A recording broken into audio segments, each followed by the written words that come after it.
नहीं है। संबंध बना लोगे तो भगवान खोजेगा। केवट ने संबंध बना लिया है प्यारे, पहले से ही बना लिया है। भगवान ने कहा केवट तुम्हारी नाव में बैठ के ही पार जाएंगे, तुम्हारी नाव लाओ जल्दी। एक बात मैं आपसे कह रहा हूं, जब रावण सोने का रथ लेके आया श्री राम के सामने लंका के सम्रांगण में, तो विभीषण जी ने एक बात कही थी कि महाराज ये राजा है, इसके पास सोने का रथ है, ये सोने के रथ पे बैठकर युद्ध करना चाहता है, लेकिन मेरी आपसे एक प्रार्थना है, आप भले ही वनवासी हैं, अयोध्या से रथ नहीं मंगा सकते हैं, लेकिन देवताओं को सुखी करने के लिए आप युद्ध कर रहे हैं, तो आप इंद्र से तो रथ मांग ही सकते हैं, इंद्र से रथ। और इंद्र का धर्म कहता है कि रथ भेजना चाहिए, इसलिए आप इंद्र से रथ मांगिए। भगवान ने कहा नहीं नहीं, मैं नहीं मांगूंगा। तब तक देवताओं ने आपस में चर्चा की और कहा महाराज विभीषण कान भर रहा है राम जी के, कहीं मूड अगर बदल गया और वापस हो गए तो गड़बड़ हो जाएगा, इसलिए रथ भेज दो, स्वर्ग से रथ भेजो। इंद्र बोला हम रथ तो भेज ही दें, वो कहें तो हमारे पास दशरथ है, हम दशरथों को भेज दें। रथ की बात छोड़ो, आप कहो महाराज दशरथ, राम राम कह राम कह राम राम कह राम तन पर हर रघुवर बिरह राव गए सुर धाम। सुर धाम मानी स्वर्ग गए, बोलो गए दशरथ जी स्वर्ग के नहीं। तो इंद्र ठीक तो बोल रहा है कि रथ भेज दें, कहो दशरथों को भेज दें, रथई पे बैठाल दें, दशरथ को चले जाओ, है तो रथ भी मिल जाएगा और पिताश्री भी मिल जाएंगे, इसलिए ऐसी कोई बात नहीं। लेकिन हमारी अपनी इज्जत है, प्रतिष्ठा है, थोड़ी सी सूचना तो पहुंचाए, एक सूचना पहुंचा दें कि श्रीमान इंद्र जी एक रथ की अविलंब आवश्यकता भेजिए, तो मैं तुरंत रथ भेज दूंगा। अच्छा, भगवान ने कहा समझ में बात आ रही, ये अभिमानी है, ये सम्मान चाहता है, ये अभिमानी हो गया, ये सम्मान चाहता है। सावधान, मैं धर्म की रक्षा करने के लिए, धरित्री को स्वतंत्र करने के लिए मैं बिना परित्राण के, बिना छाया के, बिना रथ के युद्ध करूंगा, लेकिन अभिमानी इंद्र से मैं रथ नहीं मांगूंगा। और भगवान ने इंद्र से रथ नहीं मांगा, धर्म रथ पर बैठकर भगवान ने युद्ध किया है। किस रथ पर बैठकर युद्ध किया है? धर्म रथ पर बैठकर युद्ध किया है। लेकिन संकेत मेरा यह है कि भगवान ने इंद्र से रथ नहीं मांगा, लेकिन वही भगवान केवट से नाव मांग रहे हैं। बोलो भाई, मांग रहे कि नहीं मांग रहे? इंद्र से रथ नहीं मांग रहे हैं, वो केवट से नाव मांग रहे हैं। अब तुलना करो जरा इंद्र की और केवट की तुलना, जमीन आसमान का अंतर है कि नहीं? कहाँ इंद्र राजा स्वर्ग का अधिपति और कहाँ मजदूर मजदूरी करने वाला। लेकिन तुलसी जिनके पद पंकज ते प्रगति तटनी जो हरे अगगाड़े, ते प्रभु या सरिता तरवे को मांगत नाव करारे हुए ठाणे। भगवान कहते हैं केवट, मैं तुमसे नाव मांग रहा हूं, तुम नाव लेके आओ, मैं तुम्हारी नाव में बैठ के ही पार जाऊंगा। तो केवट कहता है ज्यादा पीछे पड़ गए हो तो हमारी शर्त है, उसको पूरा करो। भगवान राम ने कहा क्या शर्त है? कहा ये बताओ पहले वचन दो, पूरा करोगे कि नहीं करोगे? भगवान राम ने कहा मैं पूरा करूंगा शर्त को, लेकिन पहले बता तो दे शर्त है क्या। लक्ष्मण जी बोले ज्यादा क्यों पीछे पड़े हो आप, हम समझ रहे हैं शर्त यही है। ये शर्त पूरी कराना चाहता है कि ये जानता है, पूरा संसार जानता है कि आपका जो वनवास हुआ ना, वो वनवास विश्व चर्चित है कि अम्बा केकई ने आपको तपस्वी के वस्त्र दिए हैं और आप तपस्वी के वेश में आए हैं। इन वस्त्रों में ना कोई जेब है, ना नोट रखने का इंतजाम है, ना आपके पास रुपया पैसा है। इसको ये मालूम चल गया है कि इनके पास लेने देने के लिए कुछ नहीं है, फ्री फंड की यात्रा होगी, तो फायदा क्या है? इस मर्म को ये जानता है, इसलिए शर्त कराना चाहता है कि यदि आपके पास लेने देने के लिए कुछ हो तब तो हम आए, नहीं फायदा क्या है? भगवान ने कहा वैसे तो ऐसा नहीं होना चाहिए, लेकिन फिर भी पूछे लेता हूं, फिर भी पूछे लेता हूं। भगवान ने कहा केवट, तुम्हें यही संदेह हो रहा है कि मेरे पास लेने देने के लिए कुछ नहीं है? यही संदेह है कि मेरे पास लेने देने के लिए कुछ नहीं है, इसलिए तुम पार नहीं करना चाहते हो मुझे? सावधान, ध्यान से सुनना, बहुत महत्वपूर्ण बात बता रहा हूं, इसमें भाव बहुत छिपे हुए हैं साहब। केवट की आंखों में आंसू आ गए। कहा सरकार, आपके पास जो देने के लिए है संसार में किसी के पास नहीं। अरे तो क्या है, मेरे पास जो होगा मैं दे दूंगा। हाँ आपके पास है, मुझे रुपया पैसा नहीं चाहिए, फिर मुझे तो अपना कल्याण चाहिए। कल्याण? केवट कहता है रुपया पैसा से कल्याण नहीं होगा, इससे तो पेट भरता है। क्यों भाई? रुपया पैसा होगा, धन संपत्ति जायदाद होगी, इससे आपके उदर की पूर्ति होगी, भरण पोषण आपका होगा। लेकिन केवट ने कहा इस नाव से मैंने हजारों को पार किया है, जो उतराई मिली है उससे भरण पोषण का इंतजाम हुआ है, लेकिन आपको मैं पार करूंगा तो मेरे मरण का इंतजाम होना चाहिए कि मेरा मरण हो, लेकिन साथ में मेरा तरण भी होना चाहिए। क्या होना चाहिए? तरण होना चाहिए। तो तरण कैसे होगा? तो केवट कहता है तरण का इंतजाम यही है। क्या? पद कमल धोई चढ़ाए ना, नाथ उतराई चहूं। पद कमल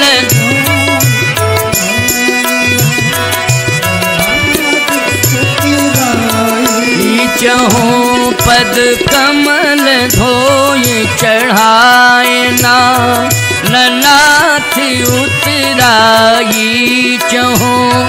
पद कमल धोए चढ़ाए ना,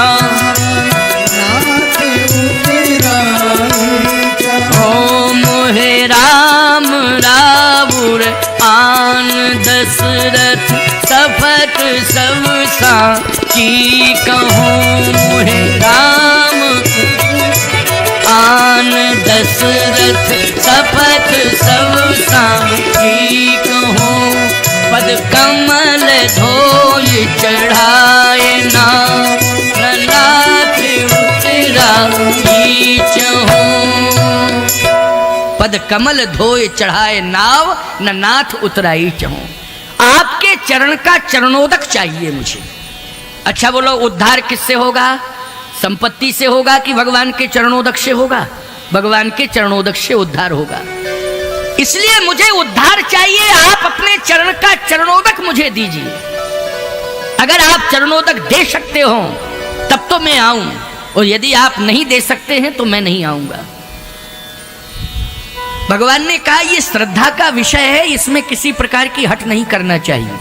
क्यों भाई? चरणोदक लेना है तो यह श्रद्धा का विषय है कि नहीं? श्रद्धा पर डिपेंड करता है, ये करता है कि नहीं करता है? अगर तुम्हारे मन में भाव है, श्रद्धा है, तो चरणोदक ले लो। केवट कहता है, एक बार फिर कहो। भगवान ने कहा यदि तुम्हारे मन में श्रद्धा है तो चरणोदक ले लो, लेकिन देर मत करना, मुझे जल्दी पार होना है। इसलिए बेगयान जल, बेग मानी जल्दी, बेगयान जल पाए पखारू,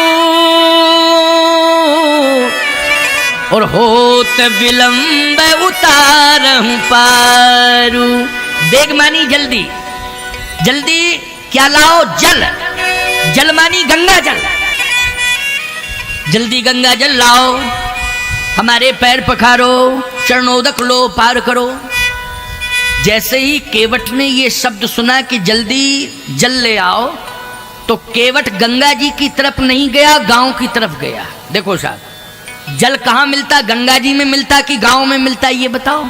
जल तो गंगा जी में मिलता, लेकिन गांव की तरफ भागा। लक्ष्मण जी बोले देखो प्रभु, आपने कहा बेग आन जल, जल्दी गंगा जल लाओ, चरण पखारो, गांव की तरफ भाग गया। इसका मतलब है इसका मूड नहीं है पार करने का, आप पीछे पड़े, और इसका बिल्कुल मूड ही नहीं है आपको पार करे। और अगर यही कंडीशन बनी रही तो 14 साल तक यहीं खड़े रहोगे, हमारा अनुभव कह रहा है। और यदि आप मुझे आज्ञा दो तो ये क्या पूरा खानदान आ जाएगा और प्रार्थना करेगा जल्दी पार कर। देर वेर कुछ नहीं लगेगी, तुरंत ही आपको पार कर देगा। ये पूरा खानदान आकर के यहाँ प्रार्थना करेगा। लेकिन अब आप हैं, आपका स्वभाव है, अब क्या बतावें, आप मुझे यूज क्यों नहीं कर रहे? आखिर मैं किस लिए आया हूं? आपकी सेवा के लिए आया हूं और डिसिप्लिन सिखाने के लिए भी आया हूं। अनुशासन कैसे उसका अनुपालन किया जाता है ये मैं जानता हूं भैया। आपका आदेश मिल जाए तो अभी पूरा का पूरा परिवार आ जाएगा ही। भगवान ने कहा एक बात बताओ लक्ष्मण, तुम खड़े कहां हो? कहा घाट पर। ये भाषा घर की बोल रहे हो कि घाट की बोल रहे हो? तुम ये बताओ। ये भाषा घाट की नहीं है, ये भाषा है घर की। और घर की भाषा में और घाट की भाषा में बहुत अंतर होता है। बोलो होता है कि नहीं होता है? अच्छा तुम घर में चाहे जैसे बोलते रहो, लेकिन यदि घर से बाहर निकल गए हो दूसरे स्थान पर कहीं किसी गांव में या बाहर, तो आपको संभल के बोलना पड़ेगा कि नहीं बोलना पड़ेगा? बोलो जल्दी।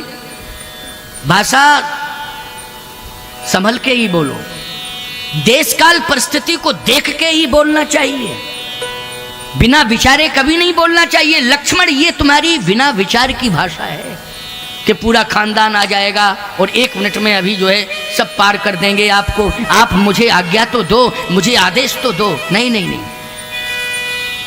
इस भाषा से काम नहीं चलेगा। लक्ष्मण अभी तुम शांत रहो। कहे वो तो चला गया है, अब पार कौन करेगा? कहे आएगा, पता नहीं कल आवे, परसों आवे, कब आवे, बरसों में आवे, तो इसके मूड की बात है। वो आप जिद कर चुके कि इसी की नाव में बैठ के पार जाऊंगा।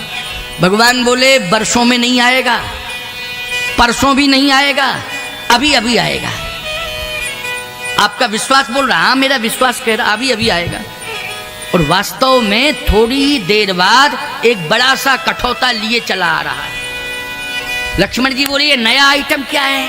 भगवान बोले आने तो दो पास में, तब पता लगे कि क्या है, अभी तो दूर से दिखाई दे रहा है। जैसे ही भगवान के सामने वो कठौता हाथ में लेके चला आ रहा था, भगवान के सामने रख दिया, उसमें भरा था पानी। लक्ष्मण जी बोले भैया मेरा दिमाग खराब हो गया। क्यों? गंगा जी समीप में, और ये गांव गया, गांव से पानी भर के लाया। गंगा के किनारे खड़ा है और गंगा के किनारे ही नाव चलाता है, यहीं रहता है, और इसे गंगा जल के लिए आपने आदेश दिया था, लेकिन ये गांव गया कठौते में पानी भर के ले आया। ये बात मेरी समझ में नहीं आ रही। अच्छा तुलसीदास जी से पूछा क्या ये सत्य है कि पानी भर के लाया? देखो अगर जल है कठौते में तो गंगा जल है, और यदि पानी है तो गंगा जल नहीं है, क्योंकि गंगा जल को पानी नहीं कह सकते आप। यदि पानी आपने गंगा जल को कह दिया तो अपराध लग जाएगा, बहुत बड़ा अपराध है। जैसे आपने शालिग्राम भगवान को पत्थर मान लिया तो अपराध है, तुलसी को हरी घास मान लिया तो अपराध है, ऐसे गंगा जल को यमुना जल को आपने पानी कह दिया तो फिर ये अपराध है। समझ लेना, पानी नहीं कहा जा सकता है। पानी तो कुएं का पानी है, लेकिन गंगा जी में पानी है नहीं नहीं, यमुना जी में पानी नहीं नहीं, जल है जल। गोस्वामी जी कहते ये पानी लाया है केवट राम रजाय सुपावा, पानी कठौता भर लई आवा। क्या भर के लाया? पानी कठौता भर ले आवा। पानी भर के लाया, लाया पानी भर के कि नहीं? तो जब गंगा के किनारे है तो पानी की क्या जरूरत? बोलो कोई जरूरत है? हमारी समझ में तो कोई जरूरत नहीं। गंगा के किनारे पानी नहीं होता है। गंगा में कोई कुआं खोदेगा मूर्ख माना जाएगा वो। बोलो भाई, गंगा में कोई कुआं खोदेगा, कूप खोदता है गंगा में? जब पानी अपरिमित है, जल है गंगा में, सुंदर दिव्य निर्मल है, तो पानी कुआं खोदने की क्या जरूरत है? सावधान। लेकिन पानी भर के लाया। लक्ष्मण जी ने कहा भैया ये तो पानी दिखाई दे रहा है, और ये भी पानी भला मैला वैला पानी, वैसे ही टाइप का, साफ पानी नहीं है। भगवान ने कहा देखो पूछते हैं। जैसे ही रख दिया कठौता, कहा लाओ चरण दो। भगवान बोले बाद में चरण दूंगा, पहले ये बताओ मैंने कहा था गंगा जल ले आओ, बेग आन जल, जल मानी गंगा जल, तो तुम गांव चले गए हो, गांव से पानी लेके चले आए, तो गंगा जल से तुमने चरण क्यों नहीं पखारने की सोची? तुम पानी क्यों लाए हो? पानी से क्यों पखार रहे हो? केवट बोला प्रभु जानबूझ करके। ऐसा क्यों? केवट ने कहा इसलिए कि मैंने ऐसा सुना है कि गंगा जी आपके चरण से निकली। कहाँ सुना है? बोले गंगा के तट पर तमाम ऋषि मुनि महात्मा आते हैं तो गंगा की महिमा जब सुनाते हैं तो यही कहते हैं, नख निर्गता मुनि वंदता त्रैलोक पावन सुरशरीर विष्णु पादोत्कम पित्वा पुनर्जन्म न विद्यते। विष्णु का चरणोदक, चरण का चरणोदक। अच्छा, हाँ सत्य है। तो जब गंगा आपके चरण से निकली, और चरण से कब निकली है, कौन सी विधि से निकली? हाँ, कौन सी विधि से? बोले जब ब्रह्मा जी ने ब्रह्मधाम में आपका चरण गया और ब्रह्मधाम पहुंचा तो ब्रह्मा जी ने आपका चरण धोया था। हाँ, फिर ब्रह्मा जी ने जब चरण धोया तो जैसे ब्रह्मा चरण धो रहे थे, धोते धोते धोते धोते वही चरण रज जैसे ही कमंडल में आई तो देखा ब्रह्मा ने कि गंगा प्रकट हो गई। इसका मतलब है कि गंगा आपके चरण से प्रकट हुई, अर्थात गंगा है चरणोदक। आपके चरण का क्या है? चरणोदक। भगवान ने कहा ये बात तो समझ में आ गई, लेकिन तुम धोए क्यों नहीं हो गंगा जल से? इसलिए नहीं धोया कि जब एक बार आपके चरण धुल गए और धुलने से जो निकला सार वही है गंगा का प्रादुर्भाव। बोलो भाई, है कि नहीं? तो इसका मतलब है कि एक बार आपके चरण धुल गए हैं तो उसी से फिर दोबारा धो, उसी से फिर। आपका चरण तो नहीं धोऊंगा, आपके अलावा और कोई होता तो मैं प्रयास कर लेता, लेकिन आपके चरण का चरणोदक जब गंगा है तो इस चरणोदक से दोबारा आपका चरण नहीं धोऊंगा। क्यों? आपका दोबारा चरण नहीं धोऊंगा। लक्ष्मण जी बोले भैया ये तो बहुत विद्वान है, हम तो सामान्य समझ रहे थे लेकिन ये तो बड़ा विद्वान समझ में आ रहा है। वास्तव में इसकी बात में बहुत मर्म है, बहुत सार है। भगवान ने कहा इसलिए तो मैं कह रहा था कि इसकी बातों में मर्म छिपा है और तुम मर्म समझ नहीं रहे थे, तुम पता नहीं क्या क्या बोल रहे थे, इसलिए शांत रहो। हाँ तो धो लो भाई, ठीक है, अब तुम्हारा मन है। तो इससे ही तुम क्यों धोना चाहते हो? ये कहाँ से लाए हो पानी? ये पानी कहाँ से लाए हो? कई इस पानी को समाज के लोगों ने उपेक्षित कर दिया था, कोई यूज नहीं करता था। अच्छा, क्यों? बोले ये गांव के लोगों की मंद बुद्धि, गांव के लोगों की मंद बुद्धि।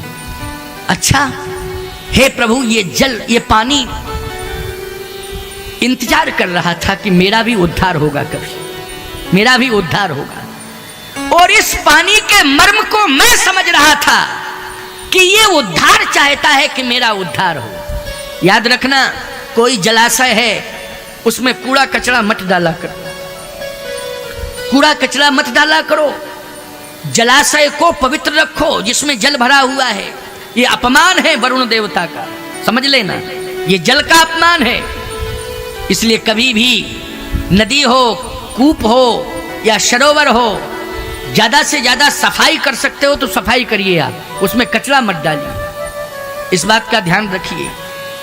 तरस रहा था पानी, याद कर रहा था कि प्रभु कभी मेरा उद्धार होगा। तो केवट ने कहा कि सबसे पुनीत और पवित्र है गंगा जो मोक्ष देती हैं, लेकिन मैंने ये सोचा कि ब्रह्मा के प्रयास से कमंडल में गंगा प्रकट हुई थी, लेकिन आज केवट इसी पानी से चरण धोएगा और कठोते में धोएगा तो एक कठोते में नई गंगा का प्रादुर्भाव हो जाएगा। इसलिए आज एक नई गंगा को मैं कठोते में प्रकट करना चाहता हूं। भगवान ने कहा अच्छा धोले भैया, धोले। लक्ष्मण जी ने कहा ऐसा करो कि स्नान कर लो, क्योंकि अभी आपने स्नान नहीं किया है, स्नान करके चरण धो। केवट कहता कैसा स्नान? कौन स्नान? कैसा है? अरे कैसा स्नान? गंगा में स्नान करो तब चरण धो। स्नान तो कर सकते हो, स्नान करके फिर चरण धो। केवट कहता गंगा में स्नान करके चरण धोऊंगा। लक्ष्मण ये तुम्हारा भाव होगा, लेकिन मेरा भाव तो यह है मन चंगा तो कठौती में गंगा। अगर मेरा मन प्रसन्न है तो कठौती में गंगा प्रकट हो जाएंगी। याद रखना, ईमानदारी के साथ बताओ, बोलो ये अभिमान है कि निराभिमानता है? बोलो ये समर्पण, समर्पण की पराकाष्ठा। कहता है मेरा मन यदि पवित्र है तो विश्वास करना इसी कठौते में गंगा प्रकट होंगी। और केवट ने कठौते में गंगा को प्रकट किया। कहां ब्रह्मा जी? अब तुलना करो, कहां ब्रह्मा और कहां केवट, और कहां इंद्र और कहां केवट। मैंने इंद्र का भी उदाहरण दिया कि नहीं दिया? कि भगवान ने इंद्र से रथ नहीं मांगा लेकिन केवट से नाव मांगी। तो कहाँ इंद्र है और कहाँ केवट है। और ब्रह्मा ने चरण धोए, याद रखना ब्रह्म कमंडल में गंगा प्रकट हुई है, लेकिन केवट ने कठौते में भगवान के चरण धोए तो कठौते में नई गंगा प्रकट हो गई। कहाँ ब्रह्मा और कहाँ केवट, कहाँ इंद्र और कहाँ केवट, तुलना करो आप। लेकिन भगवान ने किसके मर्म को और महत्व को समझा, ईमानदारी से बताओ। इंद्र के मर्म महत्व को, ब्रह्मा के मर्म महत्व को नहीं समझा, जितना मजदूर केवट के मर्म को समझा, उसको, उसके महत्व को समझा, उसकी महिमा को बढ़ाया। इसलिए मैं कहता हूं कि भगवान के हो जाओ। ये मत सोचो कि हमारे पास कुछ नहीं है, तुम्हारे पास सब कुछ है, लेकिन समझ नहीं रहे हो अपने को। सब कुछ है तुम्हारे पास। अरे भगवान को क्या चाहिए? भगवान को चाहिए निर्मल भाव। क्या चाहिए? निर्मल भाव। अब निर्मल भाव यदि तुम समर्पित कर दो तो भगवान ही तुम्हारा हो जाएगा। जब भगवान तुम्हारा हो जाएगा तो क्या नहीं रहेगा तुम्हारे पास? सब कुछ तुम्हारे पास होगा प्यारे। बस निर्मल अंतःकरण चाहिए, पवित्र भाव चाहिए। ये केवट का पवित्र भाव, निर्मल अंतःकरण आज भगवान को विवश कर रहा है। केवट ने कहा चरण उठाओ। आहा, भगवान ने अपना चरण उठाया और केवट ने भगवान का चरण अपने हाथ में रख लिया। और जैसे हाथ में रखा तो कठौते के जल में, याद रखना भगवान का चरण हाथ सहित, हाथ और चरण दोनों कठौते के जल में डुबो दिया। और कर क्या रहा है? अति आनंद उमग अनुराग, अति आनंद उमग अनुराग, चरण सरोज पखरन लागा, चरण सरोज पखरन लागा, अति आनंद उमग अनुरागा, अति आनंद उमग अनुरागा, चरण सरोज पखरन लागा, चरण सरोज पखरन लागा, चरण सरोज पखरन लागा, चरण सरोज पखरन लागा। आनंद नहीं, अति आनंद। आनंद में भान होता है, अति आनंद में भान नहीं होता है। अति आनंदित होकर भगवान के चरण पखारने लगा। इसका मतलब है कि एक ही चरण को पखार रहा है, दूसरा चरण को देख भी नहीं रहा है चरण की ओर, न उस चरण को पखार रहा है, एक ही चरण को, बस उसी को पखार रहा है। अब एक कंडीशन है प्यारे, क्या? आप घर में अगर चरण पखारेंगे तो जिसके पखारेंगे उसको आसन देंगे बैठने के लिए, बोलो देंगे कि नहीं? और फिर आप चरण पखारेंगे, कोई दिक्कत नहीं। चरण पखरवाने वाला आनंद से पखरवावे, चाहे जितनी देर तक पखारो। और यदि आप घाट पर चरण पखारेंगे तो पखारने वाला तो बैठेगा और पखरवाने वाला खड़ा होगा। क्यों भाई? अब कोई खड़ा हो और चरण पखरवा रहा हो तो एक पैर पखारने वाले के हाथ में होगा, पखरवाने वाले का, पखारने वाले के हाथ में होगा एक चरण पृथ्वी पर होगा। तो जो चरण पृथ्वी पर है, पूरा का पूरा शरीर का वजन एक ही पैर पर होगा कि नहीं होगा? बोलो भाई। अच्छा, 1 मिनट में आप पखार लें तो कोई दिक्कत नहीं, और आप घंटों पखारें तो पखारने वाले को तो आनंद मिलेगा, लेकिन पखरवाने वाले को बोलो दिक्कत होगी कि नहीं होगी? वो हिलेगा, डुलेगा, संतुलन बनाएगा, है? यही हुआ है भगवान राम के साथ। भगवान राम के साथ यही हुआ है। भगवान राम एक पैर के बल खड़े हैं और केवल चरण हाथ में लिए है और धो रहा है, पखार रहा है। और बहुत देर हो गई पखारते पखारते। लक्ष्मण जी ने कहा एक बात बताओ, चरण पखार रहे हो कि एक्सरसाइज करवा रहे हो? ये बताओ, फालतू का काम करते हो? अरे दूसरा क्यों नहीं पखार रहे हो? दूसरा पखारो। कितना कष्ट हो रहा है मेरे भैया को, अनुभव में कर रहा हूं, समझते ही नहीं हो, दूसरा भी पखारो। केवट बोला बगल वाले डिस्टरबेंस पैदा न करें, आमने सामने का मामला है।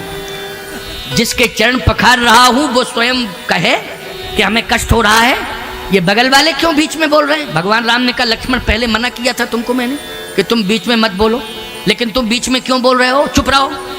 लक्ष्मण जी बोले भैया आपका कष्ट नहीं देखा जा रहा है, इतना कष्ट तो शायद आपने कभी उठाया नहीं होगा। केवट बोला, सुनो छोटे ठाकुर लक्ष्मण कुमार, महाराज मनु और शत्रुपा से पूछो कितने हजार वर्ष तक एक पैर के बल खड़े रहे, पूछो पूछो। लक्ष्मण जी बोले, भैया सही बात है। भगवान बोले, चुप कर, है तो सही बात है, मेरे ही कारण खड़े रहे। बोलो भाई, खड़े रहे कि नहीं? कितने हजार वर्ष? 33,000 वर्ष एक पैर के बल ठाड़े रहे, एक पद दो, एक पैर के बल इंतजार करते रहे भगवान का।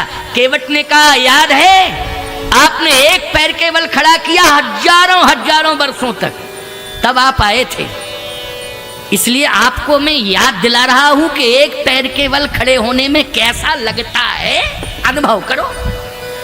एक पैर के बल खड़े होने में लगता कैसा है, अनुभव करो। भक्तों को एक एक पैर के बल खड़ा करने के लिए मजबूर कर देते हो। लक्ष्मण जी बोले, भैया ये मर्म की भाषा नहीं समझ पा रहे हम। राम जी बोले, तुम समझ ही नहीं सकते हो, क्योंकि जिसने यह सब कराया है वो भुगत रहा। क्यों भाई, ये तो मैंने ही कराया ना, मनु शत्रुपा को खड़ा होना पड़ा मेरे कारण। अगर मैं जल्दी आ जाता तो हजारों वर्ष तक नहीं खड़े रहते एक पैर के बल, मैंने विलंब तो किया।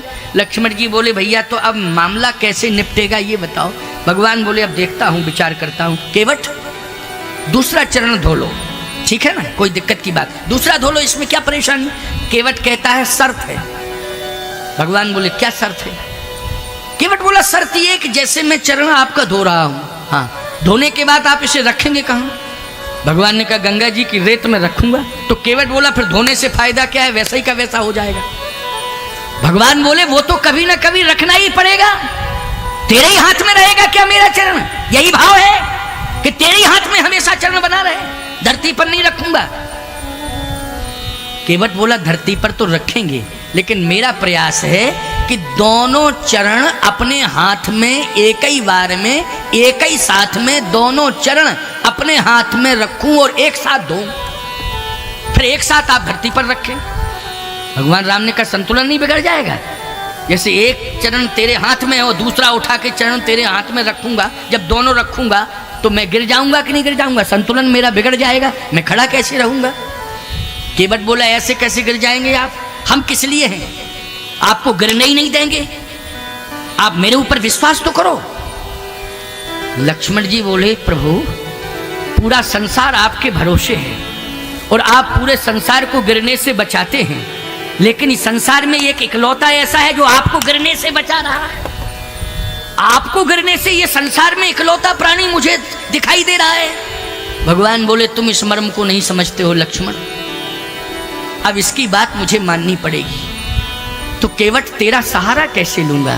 केवट ने कहा, एक काम करो, मुझे पकड़ लो, मुझे पकड़ लो। तो भगवान ने कहा कि शरीर का कौन सा अंग पकड़ूं? केवट ने कहा, मैं बैठा हूं, आप खड़े हैं, तो कोई खड़ा हुआ व्यक्ति बैठे हुए व्यक्ति को पकड़ना चाहता है तो सिर पकड़ेगा उसका। क्यों भाई, बैठे हुए व्यक्ति का खड़ा हुआ व्यक्ति क्या पकड़ेगा?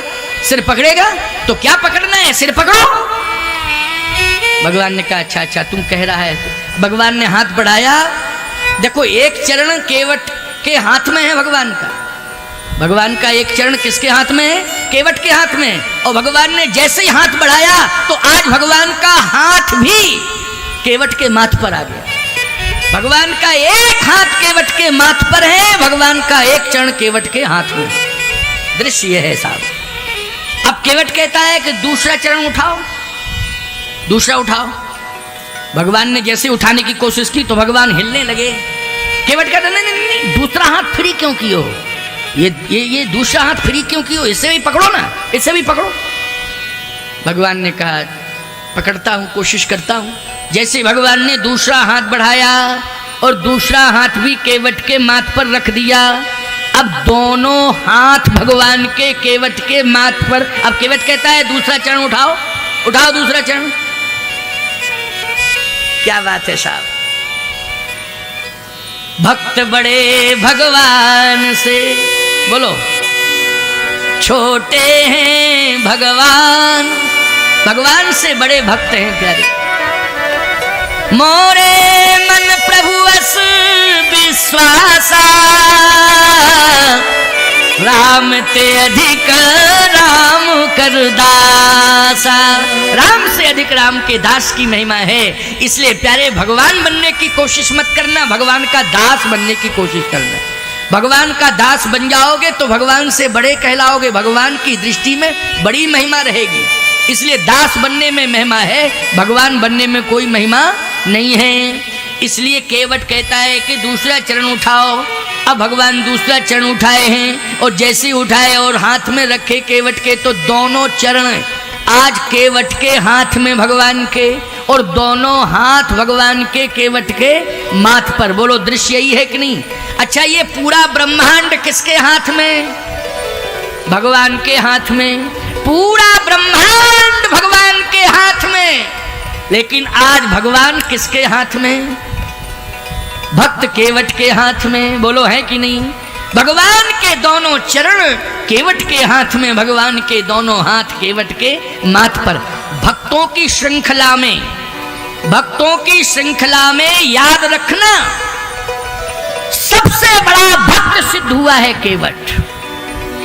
भगवान ने भक्तों के ऊपर कृपा तो की है, लेकिन किसी के ऊपर भगवान ने दृष्टि की कृपा की है, किसी के ऊपर भगवान ने एक हाथ रख दिया कृपा की, किसी के ऊपर चरण रख दिया कृपा हुई है। जैसे अहिल्या के ऊपर भगवान ने चरण रखा था, तो चरण कमल रज चाहेती कृपा करो रघुवीर। चरण रखने से उद्धार हो गया था कि नहीं हो गया था? बोलो भाई, होगा? हो गया था कि नहीं? अच्छा, गीधराज जटायु के ऊपर कर सरोज सिर परसेउ कृपा सिंधु रघुवीर, निरख राम छवि धाम मुख विगत गई सब पीर। जटायु के ऊपर हाथ रखा, पीड़ा चली गई। कर परसा सुग्रीव शरीरा, तन भाग पुलिस गई सब पीड़ा।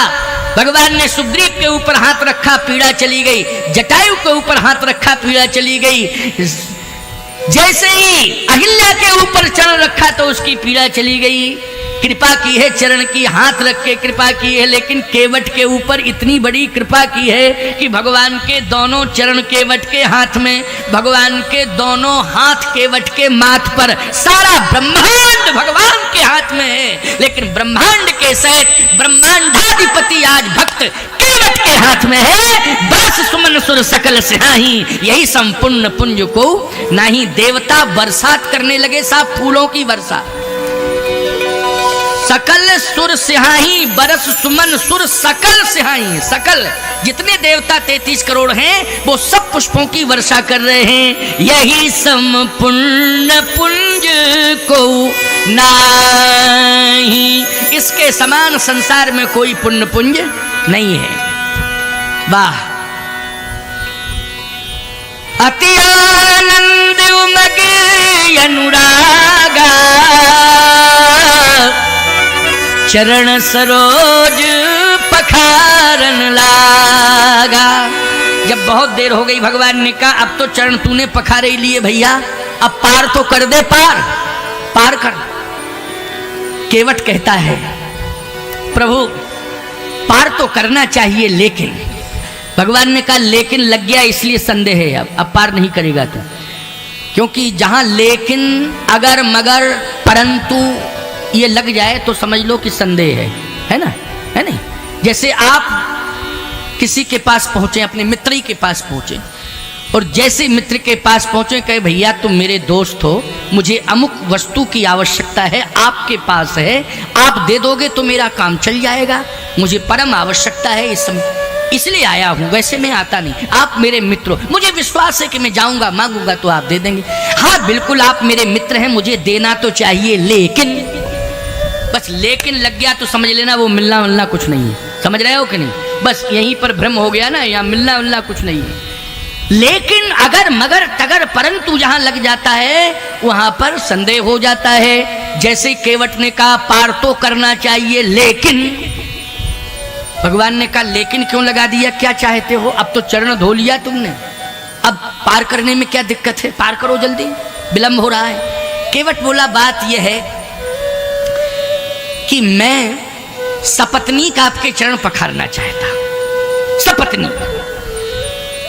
अच्छा एक बात बताओ, कोई भी धार्मिक अनुष्ठान आप कर रहे हैं और पत्नी यदि जीवित है तो सपत्नीक बैठना चाहिए कि नहीं बैठना चाहिए? धर्म तो यही कहता, सपत्नीक।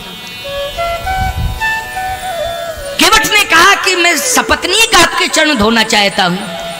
भगवान ने कहा गांव गया था और पानी भर के लाया और जानता था कि सपत्नी पखारना है तो पानी लेके आया, तो पत्नी को लेके क्यों नहीं आया साथ में? पानी और पत्नी दोनों को लेके चला आता तो क्या दिक्कत थी, आराम से पैर पखार लेता। लेकिन पत्नी को लेके नहीं आया, पानी भर लेके चला आया और घंटों लगा दिए। अब कहता सपत्नी। कभी कभी बड़ी समस्या हो जाती है, पत्नी और पति इन दोनों में अगर प्रेम नहीं है, कहीं कोई वैचारिक विरोध है, मतभेद है, तो समस्या खड़ी हो जाती है। याद रखना, पत्नी तैयार तो पति तैयार नहीं, पति तैयार तो पत्नी तैयार नहीं। बड़ी समस्या, बड़ी समस्या, बहुत बड़ी समस्या है।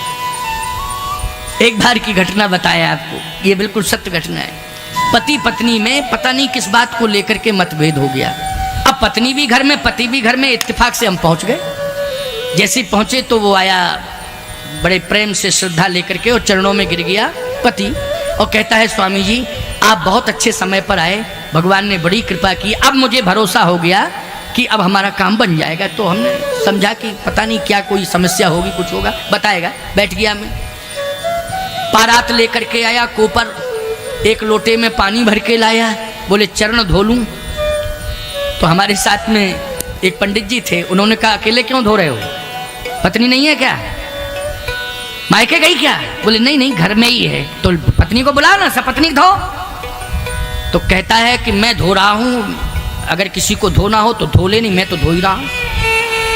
एकदम ऐसे बोला, ये नहीं बताया कि इस समय वैचारिक तालमेल नहीं है, मतभेद चल रहा, ऐसा कुछ नहीं। बोले मैं पखार रहा हूं, अब जिसको धोना हो तो धो ले, नहीं तो मैं तो धो ही रहा हूं। मैंने कहा रुक रुक रुक, गड़बड़ है मामला। पत्नी एक है कहाँ? बोले घर में है। अरे घर दूसरा तो नहीं है तेरा, दो घर तो नहीं है? कहे नहीं नहीं दो घर नहीं है, घर एक ही है। कहाँ है? कहे सामने वाले कमरे में है। हमने कहा कि हम आए और पति पत्नी में मतभेद बने रहे तो मेरे आने का कोई औचित्य नहीं, बुलाओ पत्नी को। पंडित जी ने आवाज लगाई, क्या नाम है पत्नी का? अमुक अमुक, उसी नाम से पंडित जी ने आवाज लगाई तो पत्नी आ गई, पत्नी आ गई। अब पत्नी जो है खड़ी है, पंडित जी ने कहा तुम दोनों सपत्नी दोनों ही बैठ करके चरण पखारो। पत्नी बोली जब तक ये कहेंगे नहीं तब तक मैं नहीं पखारूंगी साथ। कहना पड़ेगा इनको एक बार कि आओ मेरे साथ बैठ के चरण पखारो। तो मैंने कहा बंदे तू कह दे, तुझे क्या दिक्कत की बात है? पंडित जी ने भी कहा अरे कहने में क्या दिक्कत की बात है। तो याद रखना, वो पत्नी इधर खड़ी थी, वो इधर मुंह करके कहता है देखो मैं तो चरण पखार रहा हूं, अगर किसी को मेरे साथ पखारना हो तो पखार ले, कोई मना ही नहीं।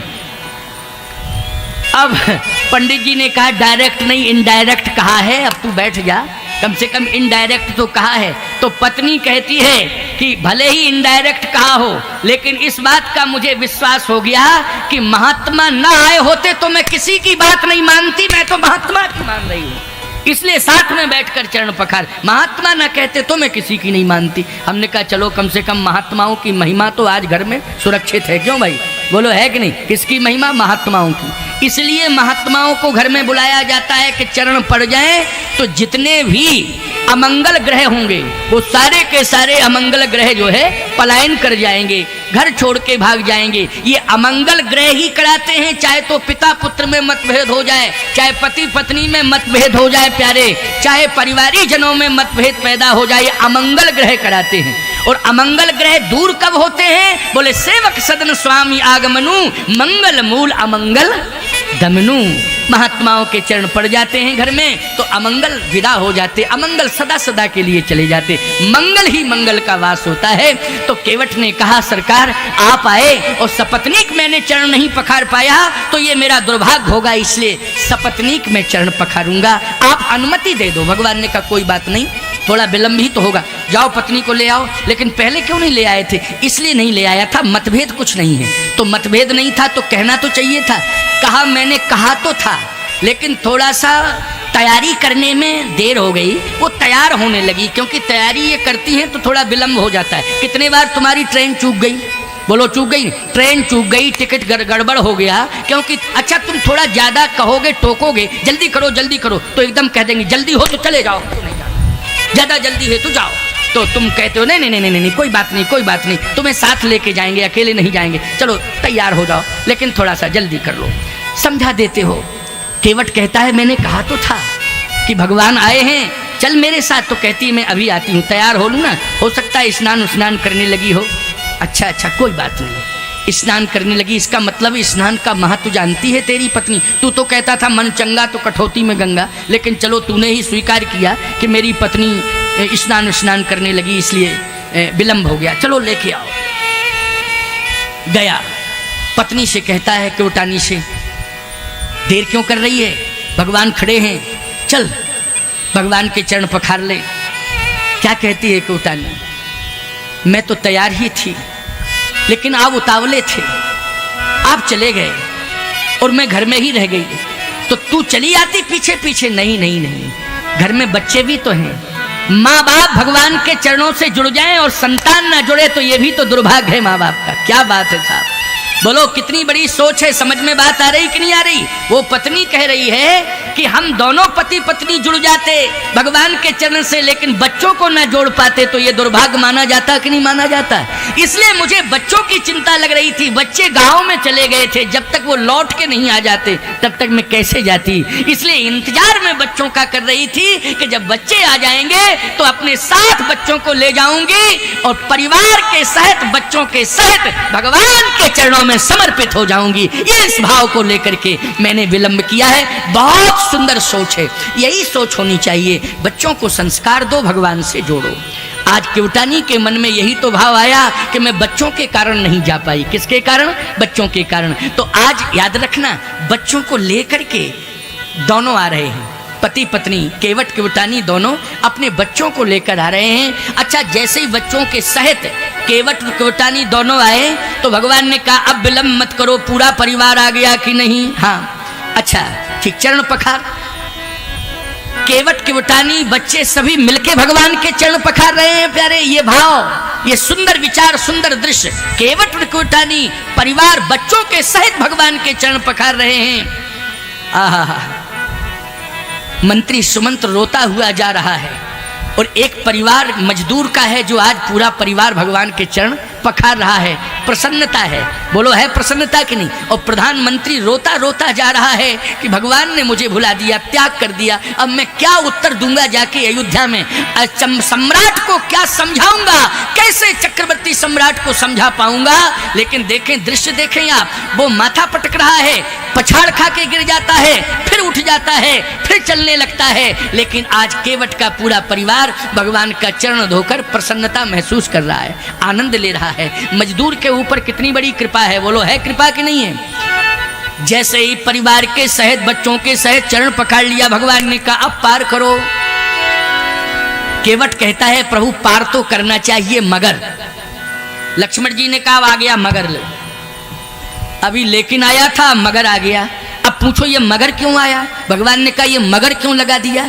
केवट कहता मगर इसलिए लगा दिया कि मैंने अपने परिवार के सहित, पत्नी बच्चों के सहित तो चरण पखारे, लेकिन प्रभु मैं गांव को ही अपना परिवार मानता हूं। जिस गांव में रहता हूं, श्रृंगवेरपुर में, जिस श्रृंगवेरपुर में गांव में रहता हूं, उस गांव को भी अपना परिवार मानता हूं।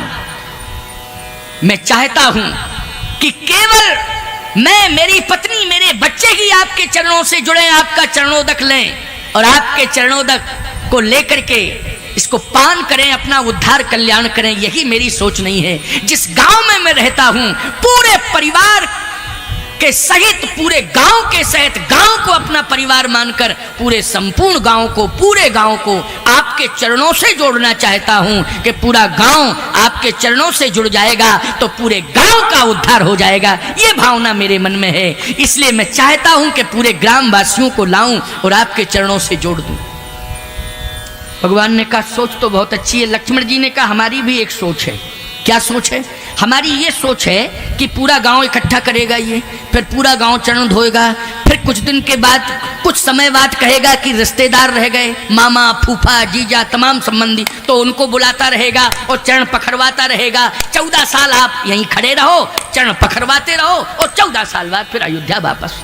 इतना ही तो काम करना है आप।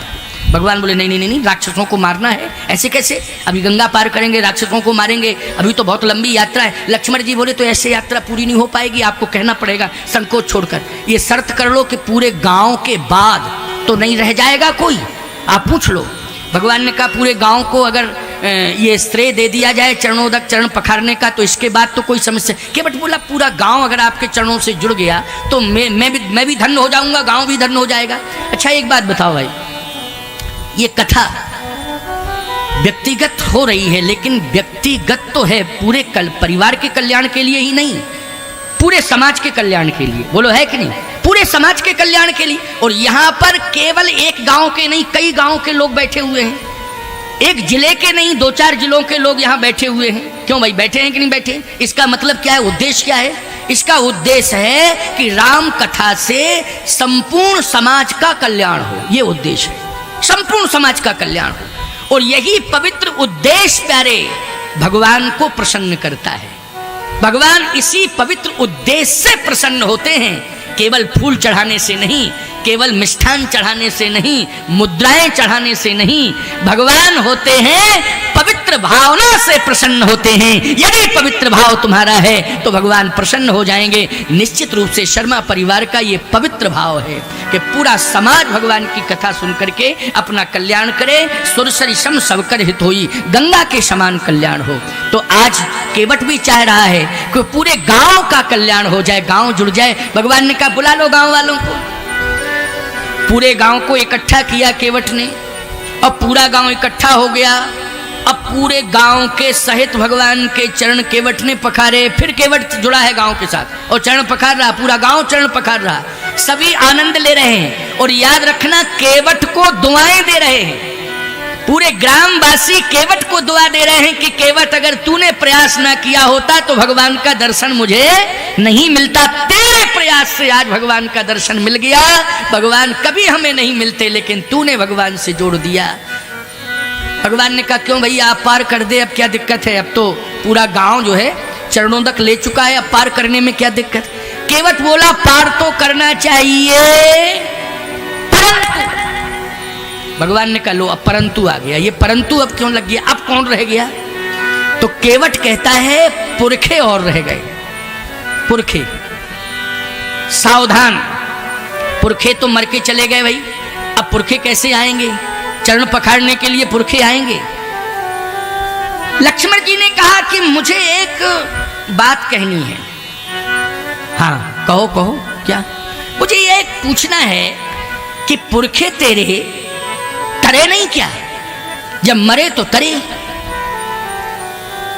केवट ने कहा ये क्या गारंटी? लक्ष्मण जी बोले गारंटी ये है कि जो गंगा के किनारे पैदा होता है, वो गंगा के किनारे रहता है और गंगा के किनारे मरता है, वो निश्चित तरता है, तरता है। क्यों भाई? आप लोगों में भी एक नियम होगा कि आप अपने पितरों की अस्थियों का विसर्जन करने के लिए कहां जाते हो? बोलो जल्दी। गंगा जी जाते हो ना, सौरों जाते हो। कहां जाते हो? सौरों पास में है क्या? हाँ क्यों? सौरों पास में, हाँ गंगा के तट, वहां जाते होगे अस्थियां विसर्जन करने। किस भाव को लेके जाते हो पहले ये बताओ? ये भाव आपका रहता है कि गंगा में अगर ये अस्थियां पहुंच गई तो निश्चित रूप से उद्धार हो जाएगा, कल्याण हो जाएगा। तो आज लक्ष्मण जी ने कहा कि तुम्हारे पुरखे यहीं रहे, यहीं मरे, यहीं पर अस्थि विसर्जन हुआ, फिर भी नहीं तरे। तो केवट ने कहा एक याद दिलाना चाहता हूं, अन्यथा मत लेना। और वो ये स्मरण दिला रहा हूं कि आप के पुरखे राजा सगर के 60,000 पुत्र। बोलो भाई, राजा सगर के भागवत की कथा है, राजा सगर के कितने पुत्र थे? क्यों भाई समाधिया जी? 60,000। 60,000 पुत्र तरे नहीं थे। बोलो तरे थे? नहीं तरे थे। लेकिन कब तरे? जब महाराज भागीरथ आए और भगीरथ ने जब गंगा जी को धरती पर उतारा प्रार्थना करके, तपस्या करके, और महाराज भगीरथ जब ले गए गंगा को, तब राजा सगर के पुत्र तर पाए। बोलो तरे कि नहीं तरे? तो प्रयास किसका था? भगीरथ का प्रयास था। इसका मतलब है कि गंगा थी और आपके पुरखों को नहीं तार पाई गंगा। आपके चरणों से गंगा निकली है, आपके पुरखों को गंगा नहीं तार पाई। कब तक? जब तक भगीरथ का प्रयास नहीं हुआ तब तक। ठीक इसी प्रकार से मेरा भागीरथी प्रयास है। केवट कहता है ये मेरा कौन सा प्रयास है? भागीरथी प्रयास है, इसलिए मैं प्रयास कर रहा हूं पुरखे भी तर जावें। अरे तरेंगे कैसे? क्या उतर के आएंगे? कहे नहीं सरकार, उतर के नहीं आएंगे, हम पुरखों के नाम पर चरण पखारेंगे और जो चरणोदक आएगा उससे मैं क्या करूंगा? तर्पण। इस चरणोदक से मैं पुरखों के नाम पर चरण पखारूंगा, उसी से मैं तर्पण करूंगा और ये तर्पण वाला जल जब पुरखों तक पहुंच जाएगा तो निश्चित है कि आपके चरण का चरणोदक पुरखे जब ग्रहण कर लेंगे उनका उद्धार अवश्य हो जाएगा, इसमें संदेह नहीं है। ये मेरा प्रयास है और मेरा प्रयास सफल होगा। भगवान ने कहा तेरा विश्वास है इसलिए तेरा प्रयास सफल होगा। पुरखों के नाम पर चरण धोए उसने, याद रखना। पद पखार जल पानी कर आप सहित परिवार, पितर पारी करी प्रवहि पुनि मुदित गयऊ लय पार। पितर पारी करी प्रवहि पुनि मुदित गयऊ लय पार। पितर पारी कर, याद रखना ये कथा का जो प्रसाद समाज को, परिवार को, पितरों को, सबको मिलेगा। इससे समाज, परिवार और पितर सभी प्रसन्न होंगे, सभी का कल्याण होगा। इसलिए कलिकाल में, घोर कलिकाल में राम से ज्यादा महत्वपूर्ण है राम की कथा। राम से ज्यादा महत्वपूर्ण है राम की कथा। इसलिए कथा सुलभ है। राम तो मिलेंगे कथा के द्वारा ही मिलेंगे, वैसे नहीं मिल सकते हैं, लेकिन कथा तो सुलभ है कि नहीं? और सुलभ नहीं होती तो आपको मिल कैसे जाती कथा? इसलिए कथा ही माध्यम है। आज पितर पार कर प्रवहि पुनि मुदित गयऊ लय पार। भगवान को नाव में बिठाया, पूरा गांव केवट को दुआएं दे रहा है। कहा सरकार बैठो, आप आपको अभी पार करता हूं। भगवान ने किशोरी जी से कहा बैठो नाव में। किशोरी जी बैठ गई, प्रभु राम बैठ गए, लक्ष्मण जी। अच्छा केवट से कहा जल्दी कर, अब विलंब नहीं। केवट ने हाथ में पतवार ली और जैसे हाथ में पतवार ली केवट ने और नाव आगे बढ़ी। नाव चलते चलते चलते चलते मझधार में पहुंच गई और जैसे ही नाव मझधार में पहुंची उसी समय केवट ने पतवार छोड़ दी। अब ध्यान से सुनना, मझधार में पतवार छोड़ी उसने। अब मझधार में नाव और पतवार छूट जाए तो ईमानदारी से बताओ नाव के डूबने का खतरा है कि नहीं? नाव के डूबने का खतरा। अच्छा उसने पतवार छोड़ दी। लक्ष्मण जी ने कहा ये क्या कर रहा है? पतवार पकड़ पकड़ पकड़। केवट बोला हल्ला मत करो, बोलने की जरूरत नहीं। अरे पतवार तूने छोड़ दी तो बैठने वाले बोलेंगे नहीं तो क्या? भगवान ने कहा कि पतवार तो ले लो। तो केवट कहता है दोबारा गलती नहीं करूंगा, एक बार भूल हो गई, हो गई, भूल हो गई, भूल हो गई, क्षमा करो, क्षमा करो, क्षमा करो, अब दोबारा गलती नहीं करूंगा। और भगवान के चरणों में अपना माथा रख दिया। लक्ष्मण जी ने कहा भैया गड़बड़ हो रहा है, अब पूरा परिवार बैठा है नाव में और बिना पतवार के नाव भंवर में फंस गई है, चक्कर काट रही है और 50 चक्कर कंप्लीट हो चुके हैं, अब नाव डूबने वाली है। इसलिए इससे कहो पतवार पकड़े और नाव चलावे, और नहीं तो हम अपना धनुष बाण उठाते हैं। अपना धनुष बाण उठाते हैं तो अपने आप पतवार पकड़ेगा। और लक्ष्मण जी ने जैसे ही धनुष बाण उठाया तो पहले तो केवट भगवान के चरणों में अपना मस्तक रखे था, अब लक्ष्मण ने धनुष बाण उठाया तो केवट नाव में ही लेट गया, भगवान के चरणों में नाव में लेट गया। राम जी ने कहा लक्ष्मण तुमने धनुष बाण उठाया तो पहले तो बैठा भी था, समझाते भी हम, अब तो ये लेट ही गया। तो भगवान राम ने कहा तुम क्यों लेटे हो? केवट बोला आपके भरोसे लेटा हूं, नाव कौन चलाएगा? तो केवट कहता हमें आप पर भरोसा है, राम जी हमारे, राम जी हमारे सब काम कर रहे हैं, हम राम के सहारे आराम कर रहे हैं। हम तो राम जी के सहारे हैं इसलिए आनंद ले रहे हैं, हमें विश्वास है कि राम जी हमारे सामने हैं। तो राम जी जब सामने हैं तो चिंता किस बात की? हम तो राम के सहारे आराम कर रहे हैं, हम तो राम जी के भरोसे हैं इसलिए आराम कर रहे हैं। नाव कौन चलाएगा? केवट ने कहा नाव दुनिया की नाव राम जी चलाते हैं तो हमारी क्यों नहीं चलाएंगे? दुनिया की नाव राम जी चलाते हैं तो हमारी नाव भी राम जी चलाएंगे, हमें विश्वास है। यही तो मेरी मूर्खता थी कि दुनिया की नाव चलाने वाला प्रभु राम, और आज राम की नाव, राम को बिठाल के मैं नाव चलाऊं, इससे बड़ा दुर्भाग्य और क्या हो सकता है। लक्ष्मण जी ने कहा भैया आप दुनिया की नाव चलाते तो ये भी नाव चलाओ। भगवान ने कहा तुमने कभी चलाते देखा? लक्ष्मण जी बोले मैंने तो नहीं देखा। तो बोले जब देखा नहीं है तो तुम कैसे कह रहे हो मैं नाव कभी चलाते? सरजू के तट पर कितने बार हम तुम भ्रमण करने गए लेकिन कभी नाव चलाई, नाव में बैठे तो हैं लेकिन नाव चलाई नहीं है। तो भगवान ने कहा केवट तुम पतवार हाथ में पकड़ लो, मेरा भाई डर रहा है क्योंकि नाव चक्कर काट चुकी है। केवट बोला कितने चक्कर काट चुकी है नाव? लक्ष्मण बताओ कितने चक्कर काटे नाव ने? भंवर में फंसी है, चक्कर काट रही, कितने चक्कर काटे? लक्ष्मण जी बोले 50 थे पहले, अब 55 हो गए। 55? अच्छा अच्छा। हंसता हुआ कहता है केवट बस इतने ही में डर गए, और आपके छोटे भाई डरे तो बात बनती भी है, लेकिन आप डर रहे हो प्रभु, मुझे ऐसा लग रहा है 55 चक्कर में ही। भगवान राम ने कहा क्या तुम्हारा यही नियम है पार करने का कि बीच में चक्कर ही कटवाते हो तब पार करते हो? क्या ये सिस्टम है? अच्छा एक बात बताओ कितने चक्कर कटवाते हो? केवट बोला अभी 55 ही तो कटे हैं, अभी तो और कटे। अरे तो कितने? केवट ने कहा ये बताइए आप कितने चक्कर कटवाते हो हम जैसे जीवों को, ये बताओ। भगवान ने कहा तूने क्या सुना है? केवट ने कहा मैंने ये सुना है कि मेरे जैसे जीवों को आप 84 लाख योनियों में चक्कर कटवाते हो। अच्छा सही बात है कि नहीं? आकर 4,84,000 योनि भ्रमति है जीव अविनाशी, आप मेरे जैसे जीवों को 84 लाख योनि में चक्कर कटवाते हो। भगवान ने कहा कटवाता हो। तो आप जब मेरे जैसे जीवों को 84 लाख योनियों में चक्कर कटवाते हो, अगर 84 चक्कर मेरी नाव काट जाएगी तो इसमें तर्क क्या है आपका?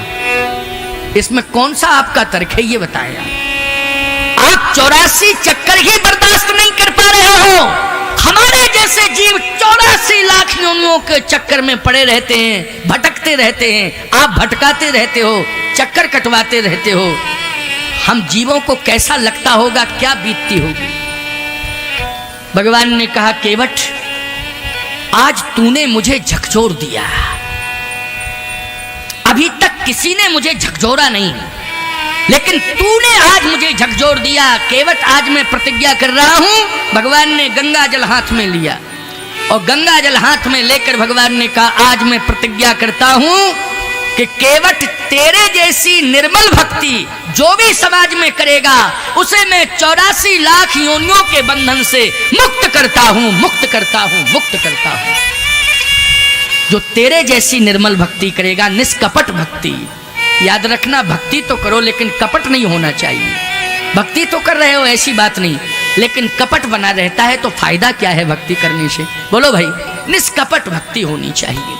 केवट की जो भक्ति है वो निष्कपट भक्ति है, उसमें कोई कपट नहीं है। क्योंकि निर्मल मन जन, निर्मल मन जन अरे सो मोहि पावा, और मोहि कपट छल छिद्र न भावा। जिसका निर्मल अंतःकरण होता है भगवान कहते हैं मैं उसी को स्वीकार करता हूं। कपट अपट नहीं होना चाहिए। आज कपट ही तो है, लोग आपस में मिलते हैं लेकिन कपट बनाए रहते हैं। बोलो अंदर क्या रहता है? कपट। वो मिलते हैं बाहर से, प्रेम से मिलते हैं। नहीं नहीं, ऐसा नहीं होना चाहिए। हृदय पवित्र होना चाहिए। आज केवट का निर्मल अंतःकरण भगवान ने संपूर्ण जीवों को वरदान दे दिया है कि बस तुम्हें निष्कपट भाव से रहना है, निष्कपट भक्ति करनी है, उद्धार की चिंता मत करना, उद्धार तो मैं तुम्हारा कर ही दूंगा और 84 लाख योनियों के बंधन से मुक्त कर दूंगा। ये भगवान ने वचन दे दिया।